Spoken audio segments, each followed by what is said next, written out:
Querida familia, compartiros esta pequeña catequesis que compartí con motivo de la fiesta del Corpus Christi, de esta solemnidad impresionante con la que damos gracias a Dios por el don inmenso de Jesús Eucaristía, de este sacramento del cuerpo y de la sangre de Cristo, una catequesis que hice a una comunidad de fe y que la tenía ahí guardada un poco en la recámara y pensé en compartírosla.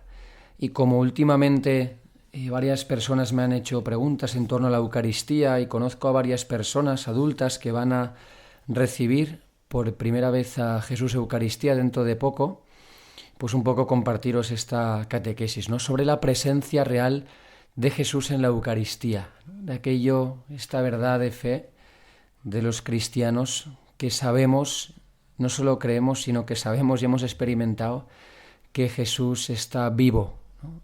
En esto que contemplamos, en este pan de vida, este pan del cielo, en el que contemplamos, adoramos y recibimos a Jesús Eucaristía, ¿no? En la sagrada forma. Entonces, empezar siempre un poquito, yo les empezaba, ¿no? Diciendo cuántas veces nos han hecho una promesa que nunca han llegado a cumplir, ¿no? A mí eso me fastidia mucho, que me hayan puesto la miel en la boca, en los labios, y no me hayan dado el caramelo entero, no me hayan dado disfrutar esta promesa, este bien que me habían prometido. Entonces, la Eucaristía es la promesa cumplida a la promesa, la respuesta cumplida, diríamos, la promesa cumplida al don más grande, a la promesa más grande que nos hizo el Señor, ¿no?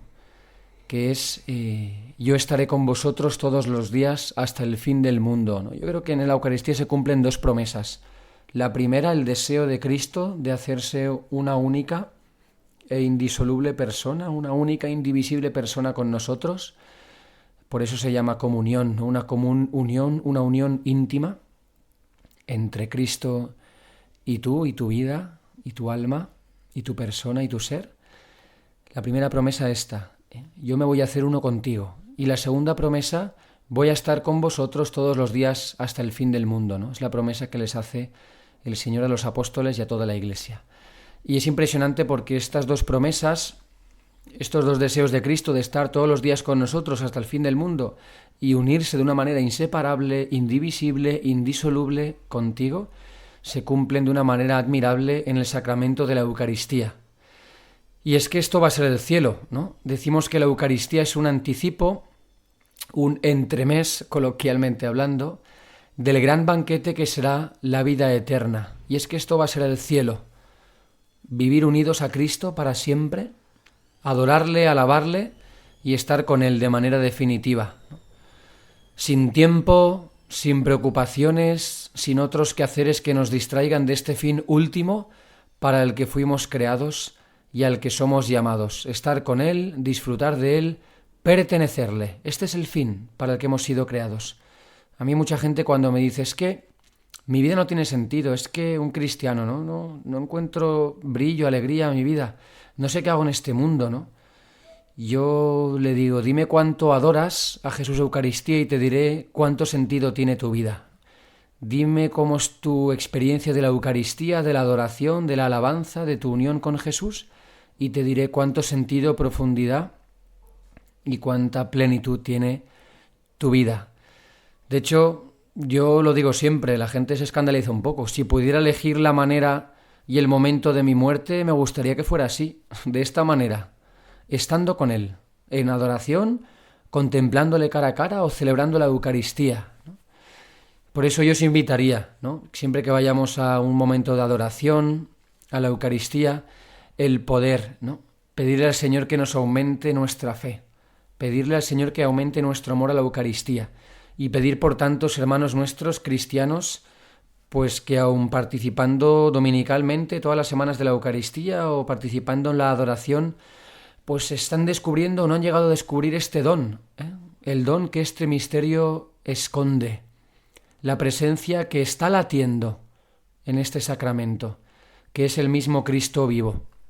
De hecho, yo lo pienso muchas veces, ¿no?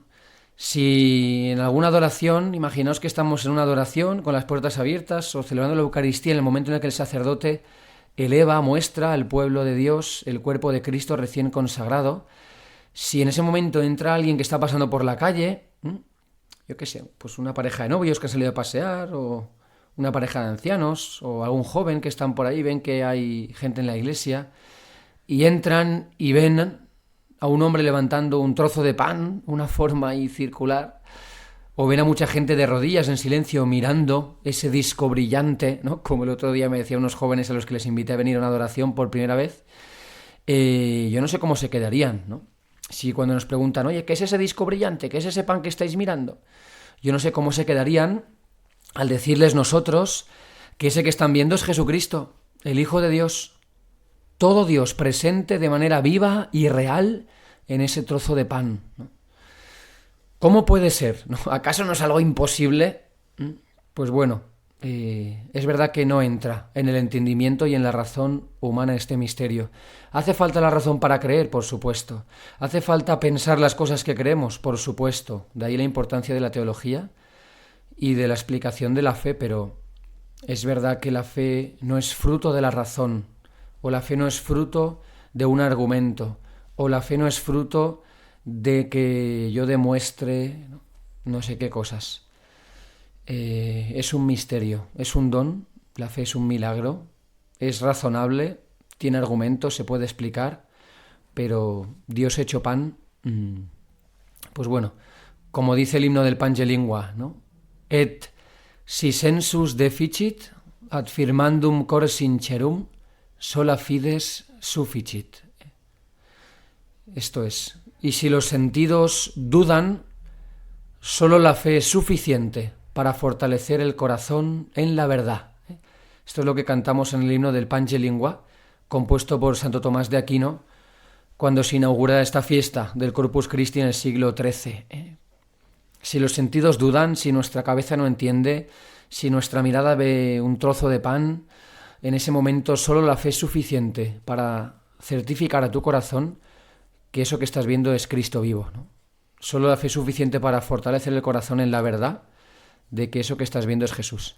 Por eso solo el Espíritu Santo, que nos va mostrando toda la verdad, como Jesús les dice a sus apóstoles en la última cena, Él os irá revelando toda la verdad, os irá enseñando todo lo que ahora yo os he enseñado y no os queda claro. Solo Él puede regalarnos la fe. Solo el Espíritu Santo que suscita y fecunda la fe puede darnos testimonio, una certeza firme e inamovible de que esto que estamos contemplando es Dios mismo. ¿Y cómo puede ser?, nos preguntarían, ¿no?, nuestros invitados incrédulos. ¿Cómo es posible? ¿Acaso las palabras de un pobre sacerdote en la consagración? ¿Acaso con las palabras de un sacerdote en la consagración el pan y el vino son transformados en el cuerpo y la sangre de Cristo? Pues sí, porque en la Eucaristía y en los sacramentos es Cristo mismo actuando en la persona del sacerdote. Tomad y comed, esto es mi cuerpo. Tomad y bebed, esta es mi sangre. No es el cuerpo de Lucas o tomad la sangre de Lucas. El sacerdote dice mi cuerpo, mi sangre. Es Cristo mismo quien habla. Es Cristo quien por los labios del presbítero, del sacerdote, insufla su aliento de vida, su espíritu en el pan y el vino, para transformarlos en su cuerpo y sangre. De hecho, esto es lo primero que hemos de guardar en el corazón en esta catequesis, que la palabra no solo describe la realidad, sino que la transforma. Esto es muy importante para entender todos los sacramentos. La palabra, las cosas que decimos, no solo describen la realidad. Esto es blanco, esto es negro, esto es gris, esto es un ordenador, esto es un micrófono, esto es una botella de agua. No solo sirven para describir la realidad, sino que la transforman. Por ejemplo, ¿cuántas veces hemos recibido un desprecio, o un mal comentario, o un mal gesto recibido? Eso transforma nuestro estado de ánimo. Por ejemplo, estaba bien, me han dicho una mala palabra y enseguida, ¡pum!, ya estoy con el genio cruzado todo el día. ¿Cuántas veces nuestra palabra puede también, al contrario, elevar, animar o consolar al otro? Uno que está decaído, que está desanimado, una palabra de consuelo y de ternura le anima, le saca del pozo de la tristeza. Nuestra palabra transforma la realidad del otro. Puede construir o destruir. Entonces, si tu pobre palabra humana y la mía transforman la realidad, cuanto más la palabra de Dios, cuanto más la palabra divina. Es la misma palabra que crea el universo. Si nos acordamos en el Génesis, Dios crea por la palabra. Haya luz. Su manera de crear es por la palabra. la misma palabra que habló por los profetas en el Antiguo Testamento, como dice el Señor por boca del profeta Isaías. La palabra que sale de mis labios no vuelve a mí sin producir efecto, sino que hace lo que yo quiero y cumple la orden que le doy. La palabra produce efecto, hace lo que yo quiero, hace una acción, cumple la orden que le doy. Por eso la palabra de Dios no solo describe el mundo, sino que lo crea y lo constituye. Entonces, si decimos que Dios crea por la palabra, ¿quién es la palabra en mayúscula? Jesucristo, ¿no? Dice el evangelista San Juan en el prólogo de su evangelio, lo que existía en el principio. En el principio existía la palabra, el verbo, y la palabra era Dios, y la palabra estaba junto a Dios, y esta palabra es la que ahora se ha revelado a la humanidad. Esta palabra, Jesucristo, decía San Juan Pablo II, Jesús es la palabra que Dios tenía que decir al mundo. Entonces, si Cristo es la palabra divina, la palabra que estaba en el principio junto a Dios, y era Dios, y es Dios, como nos dice San Juan en el prólogo, la palabra de Jesús, la palabra divina que es el mismo Jesús, es transformativa, performativa, otra palabra, sinónimo, transformadora, transforma la esencia y el estado de las cosas. De hecho, si vemos el Evangelio, esto se cumple. Jesús con la palabra cura enfermos. A ti te digo, levántate, y se levanta un cojo, un paralítico. Jesús con su palabra perdona pecados, tus pecados están perdonados. Resucita muertos, Lázaro, sal fuera, expulsa demonios, sal de él. Jesús con la palabra, esta misma palabra es la que pronuncia Jesús sobre el pan y el vino, la noche de su pasión. La misma palabra que ha curado enfermos, perdonado pecados, resucitado muertos y expulsado demonios, es la misma palabra, el mismo aliento de vida que sale de los labios de Jesús, la palabra que es pronunciada sobre el pan y el vino la noche de su pasión en la última cena. La misma palabra que dirá, esto es mi cuerpo, esta es mi sangre. Este mismo aliento es el que insufla sobre el pan y el vino para transformarlos en su propia persona, su propia vida. Por eso en la Eucaristía Cristo mismo, en la persona del sacerdote, pronuncia estas palabras, insufla su aliento, el Espíritu Santo, sobre las especies eucarísticas, pan y vino, y las transforma de manera sustancial. Y esto es lo segundo que hay que tener en cuenta. Lo primero, la palabra no solo describe la realidad, sino que la transforma, y la palabra divina, la palabra que es Jesús, transforma la realidad del pan y el vino en su cuerpo y sangre, de manera sustancial.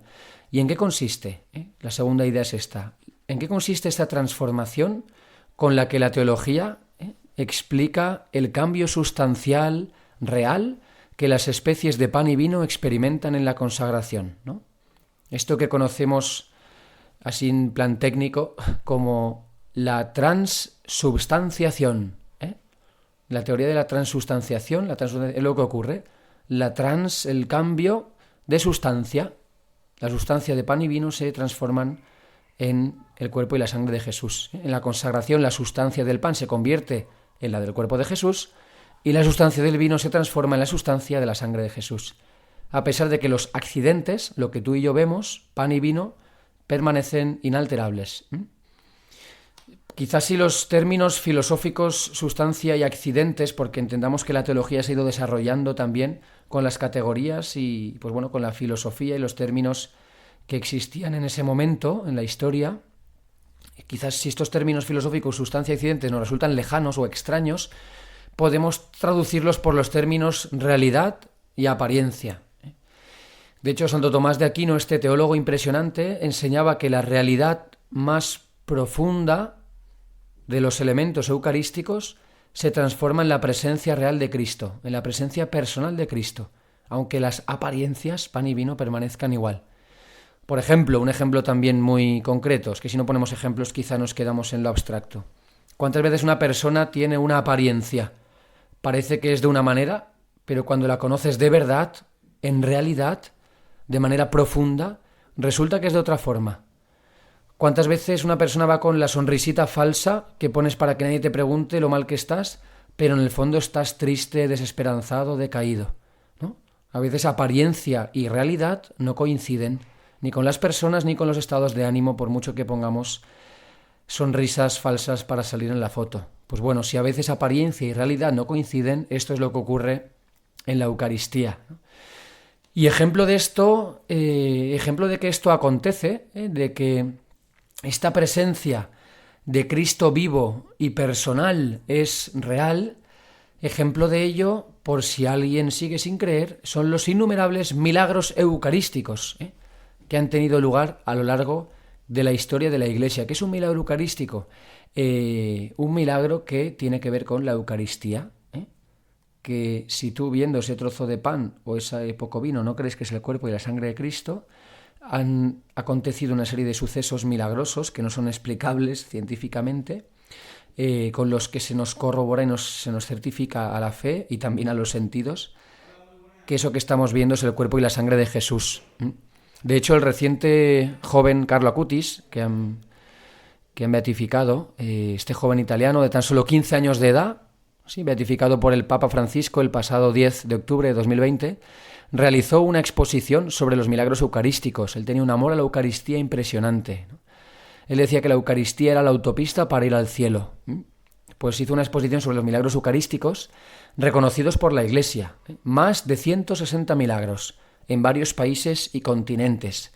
Y mirad, solo en España, en nuestro país, contamos con 19 milagros.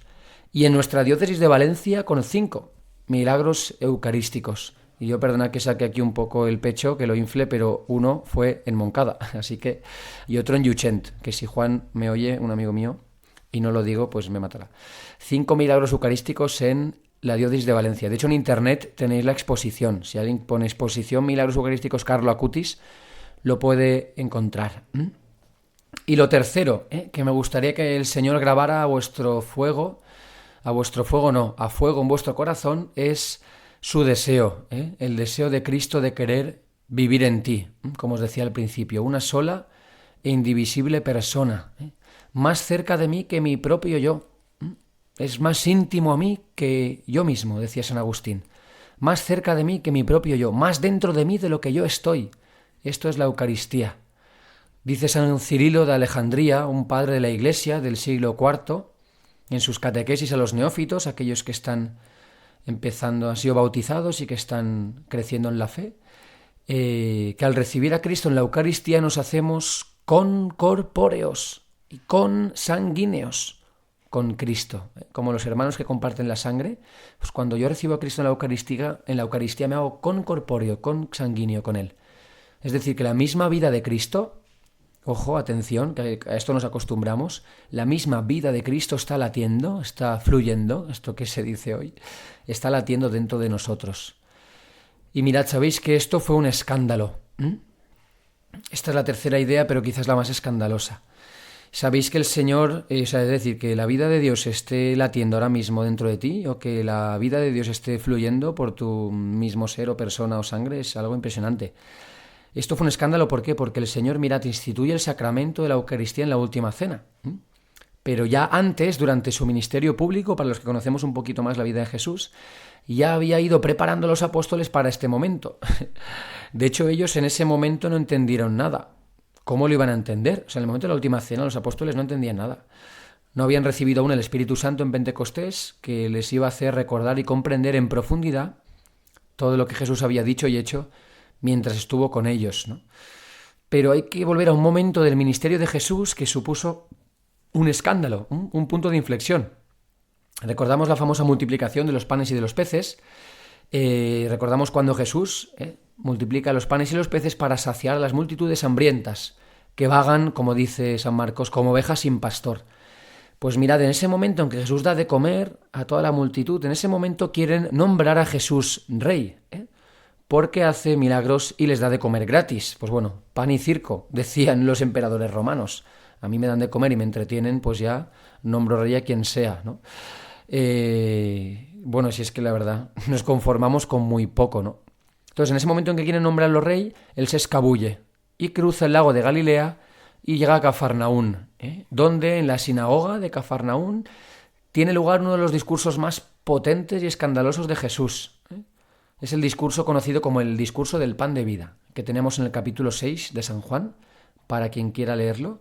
Pues Jesús ahí va a expresar la teología, la explicación, el significado de la Eucaristía, que él luego va a instituir antes de su pasión. Para quien piense que la Eucaristía fue algo accidental o que a Jesús se le ocurrió en el último momento, que Jesús no tenía previsto instituir la Eucaristía y fueron la Iglesia, los apóstoles y los curas los que nos hemos inventado luego los sacramentos, que no es verdad, que no está en la Biblia, pues no, el deseo de Jesús de instituir la Eucaristía ya estaba desde el principio, desde la eternidad, estaba en el corazón del Padre hacerse uno contigo.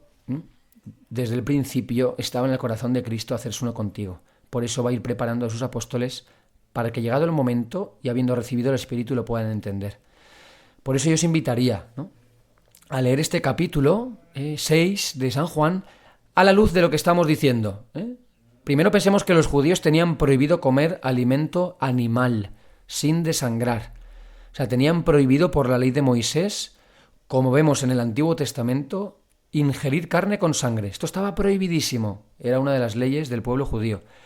Pues mirad, cuando Jesús en este discurso empieza a decirles tales cosas como: yo soy el pan vivo que ha bajado del cielo, el que coma de este pan vivirá para siempre, y el pan que yo daré es mi propio cuerpo, que se entrega por la vida del mundo.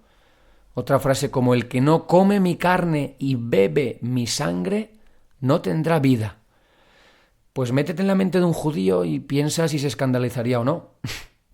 De hecho, en ese momento piensan que es una metáfora. Bueno, que tienen que beber su sabiduría, comer su cuerpo, estar cerca de él, o sí, estar con él, aprender sus discursos, sus palabras, ¿no? Este maestro tan poético, ¿no? Anda, qué maestro tan poético, tan romántico, tan nos ha salido. De hecho, en ese momento se preguntan sus oyentes: ¿cómo puede este hombre darnos de comer su carne?, ¿no? Es tal el desconcierto. Y en ese momento Jesús podría haber dicho: bueno, me he pasado. Es una metáfora de lo que estoy diciendo, ¿no? Ya sabéis, bueno, te traeré la luna, te comería a besos, daría mi vida por ti, ¿no? Es una manera de hablar para expresar lo que os quiero. Jesús podría haber suavizado, ¿no?, la cosa. Podría haber un poco suavizado el discurso, como cuando habló con Nicodemo, ¿no? Y Jesús dice: hemos de nacer de nuevo. Y Nicodemo le dice: ¿puede un hombre volver al seno de su madre? O sea, literalmente hablando. Y Jesús le dirá: no, hablo de un nacimiento en el Espíritu, de un renacer espiritual. Bueno, Jesús vemos que en algún momento del Evangelio suelta la bomba y luego, ante la incomprensión o la confusión, lo explica. Pero aquí no. Jesús no suaviza, sino que intensifica y precisa más su enseñanza. O sea, que ante ese momento no solo no dice: no, era una metáfora, una alegoría, una manera de hablar, sino que concreta más y les dice: os aseguro que si no coméis el cuerpo del Hijo del Hombre y no bebéis su sangre, no tendréis vida. Y tú dirás: bueno, ha dicho lo mismo, el verbo comer. Bueno, a ti y a mí esta palabra castellana comer, dices, bueno, estamos acostumbrados. Pero si vamos al texto en griego, que es como fue escrito el Evangelio, el Nuevo Testamento, si vamos al griego, que nos da muchos matices del vocabulario, si vamos al término que usó Jesús en esta frase, es algo curioso, porque no utiliza en este comer mi cuerpo el verbo pagein, pagein, perdón por aquí las cosas griegas, pero para que entendáis, que es el que se suele emplear para referirse al modo de comer humano. Yo voy a comer una hamburguesa, voy a comer unos macarrones, pagein en griego. Pues mirad, Jesús no utiliza ese verbo, sino que usa el verbo griego trogein, usado, atención, para describir el modo de comer de un animal. O sea, algo semejante a roer, mascar, mordisquear en castellano. No usa pagein, que es el verbo comer, para que no se le entienda como una metáfora, sino el verbo trogein, que es roer, mascar, mordisquear. Jesús subraya el carácter físico de este verbo. De hecho, le tacharían de caníbal para arriba, entiendo yo. De hecho, justo esto, después de estas palabras, muchos le abandonan, fijaos. Muchos que le habían seguido al ver curar enfermos, expulsar demonios, resucitar muertos, multiplicar panes, darles de comer. Después de estas palabras es tan duro lo que están oyendo que muchos la abandonan y dejan de seguirle. Y dicen: es dura esta enseñanza, ¿quién puede escucharla? De hecho, a los apóstoles, que están ahí también un poco estupefactos, les pregunta: ¿también vosotros queréis marcharos? ¿Es que no me creéis? ¿Es que no entendéis lo que digo? ¿Es que me creéis un blasfemo, un loco, un caníbal? Y Pedro, en nombre de los 12, Pedro, cabeza de la Iglesia, garante de la fe de la Iglesia, profesa la fe. ¿A quién vamos a acudir, Señor? Tú tienes palabras de vida eterna. Pues bueno, es algo asombroso, ya para terminar, ¿no?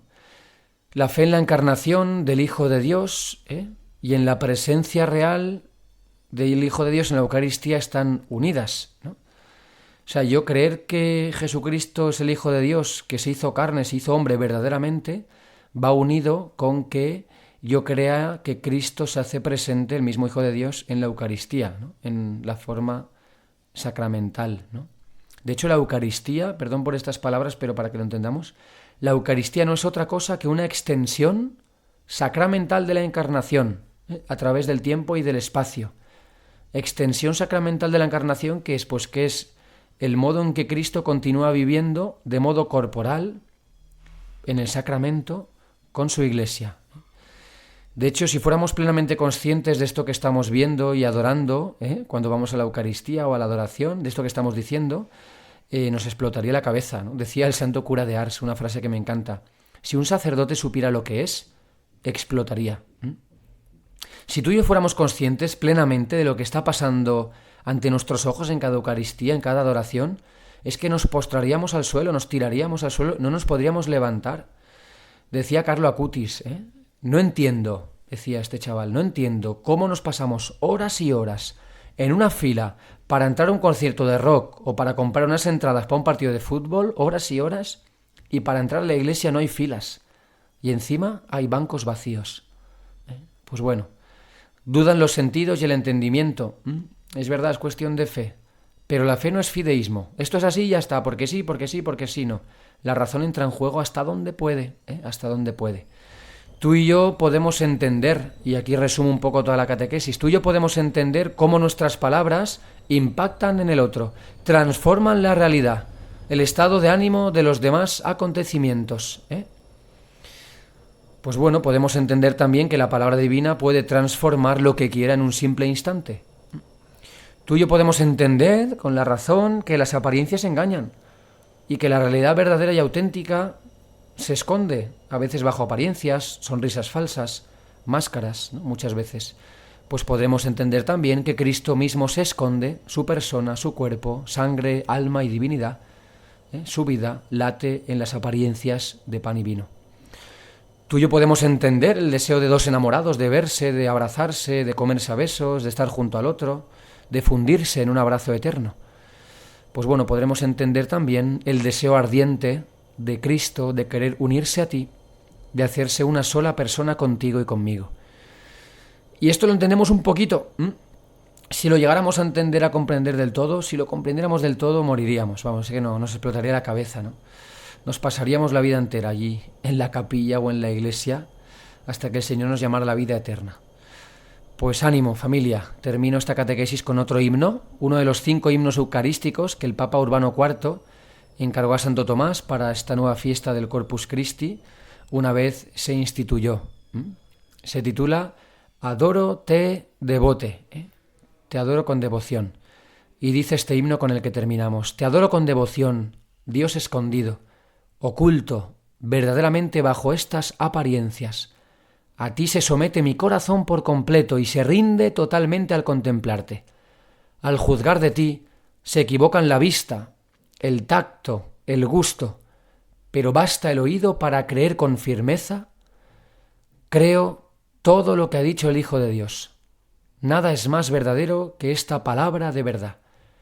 En la cruz se escondía solo la divinidad, pero aquí se esconde también la humanidad.